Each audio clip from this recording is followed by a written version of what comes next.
At a wedding we attended, my husband danced with his female best friend all night while ignoring me. When someone asked if he was married, he said, "Not really. It doesn't count when she's boring." They laughed. I was standing right behind them at the bar. They didn't see me. My hands were shaking so badly I had to put down my wine glass before I dropped it. I stood there for maybe 10 seconds, frozen while their laughter echoed in my ears. Then something clicked in my brain. Not rage, something colder. I walked back to our table and sat down. Stephen's Aunt Janet was still there watching the dance floor with a worried expression. "Anna, dear, are you sure you're all right?" "I'm fine," I said. My voice sounded normal, calm, even just tired, but I wasn't fine, and I wasn't tired. I was done. I opened my phone and checked the storage. Plenty of space. I opened the voice recorder app, the one I used for work meetings, and hit record. Then I slipped the phone into my clutch, microphone facing out, and walked back toward the bar. Stephen and Alyssa were still there, drinks in hand, completely oblivious. I positioned myself about 6 feet away, close enough to hear, but far enough not to be noticed. The music was loud, but their voices carried. "Alyssa, you look incredible tonight," Stephen said. That tone, the one he used to use with me. "You're not so bad yourself," she replied. "Where's the boring wife?" They laughed again. My phone was recording every word, probably organizing the napkins by color or something, Stephen said. More laughter. I stood there for another 5 minutes capturing everything. Him complaining about how I stopped trying after the wedding, her saying he deserves someone more adventurous, him agreeing. Then I went back to the table and waited, but Janet had left to dance with her husband. I sat alone watching my husband of 3 years destroy our marriage one dance at a time, and I kept recording.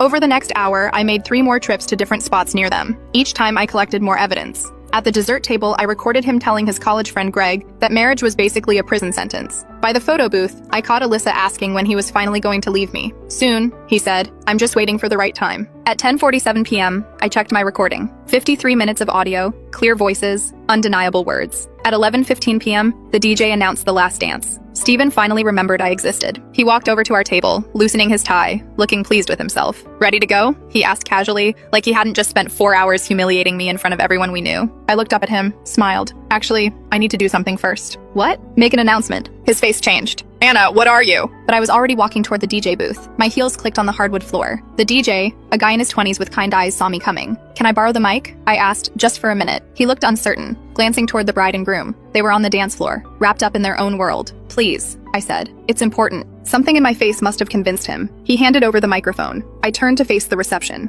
300 people, 300 witnesses. "Excuse me, everyone," I said. My voice echoed through the speakers. The room went quiet. The music stopped. "I'm so sorry to interrupt, but I need to say something." Stephen was frozen by our table, his face pale. "I want to thank everyone for coming tonight to celebrate Owen and Elena," I continued. "And I especially want to thank my husband, Stephen, for showing me exactly who he really is." I pulled out my phone, connected it to the aux cord the DJ handed me. "Stephen's been having such a wonderful time tonight, I thought everyone should hear." I pressed play. His voice filled the room through every speaker crystal clear. "Not really. It doesn't count when she's boring." Laughter on the recording. "Where's the boring wife?" "Probably alphabetizing something," Stephen said.